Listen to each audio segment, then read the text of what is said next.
यारा वे यारा। मान था आपको मुझ पे, और मैं बदनसीब कोई सुख। हमारी सब बदतमीजी और बेवकूफ़ी को बर्दाश्त करती रही। तक तो बात मेरी रेपुटेशन की थी, तो मैं तुम्हारी अली की रेपुटेशन तक आ गई।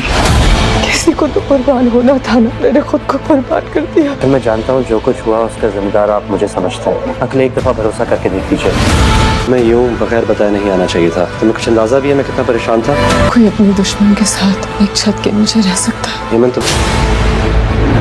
राइम जितना अपने ऊपर से ये इल्ज़ाम हटाने की कोशिश कर रहा है, दिन ब दिन वो इतने ही इल्ज़ामात की जद में आता जा रहा है। हफीज़ साहब से राइम ने ये कहा है कि वो उन पर भरोसा करके देखें, क्योंकि वो भी एमन की तरह गलतफहमी का शिकार है। लेकिन हफीज़ साहब बिल्कुल भी इस पर भरोसा करने के लायक नहीं है। जब वो एमन की बातें सुनते हैं और उसकी जहनी हालत देखते हैं तो वो एमन को कह देते हैं कि वो अब वापस ना जाए। मिसेस आफिया दिन ब दिन टॉर्चर कर रही हैं एमन को भी और राइम को भी। राइम तो ये सब बर्दाश्त करने पे मजबूर है, लेकिन एमन की मेंटली हेल्थ इस काबिल नहीं है कि वो ये सब बर्दाश्त कर पाए। इसीलिए वो घर जाकर काफ़ी ज़्यादा अफसरदा होती है, और जब घर वालों को वो अपनी सिचुएशन बताती है तो उसके घर वाले यही कहते हैं कि शायद उसे वहाँ पर नहीं रहना चाहिए, क्योंकि दुश्मनों के साथ कोई किस तरीके से रह सकता है।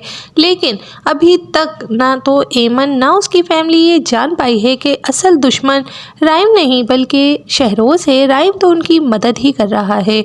आफिया ने जिस तरीके से राइम को अली के सामने ह्यूमिलेट किया है वो काफ़ी ज़्यादा शर्मिंदा हो चुका है, क्योंकि वो अपने बाबा के लिए ही तो ये सब कुछ कर रहा है।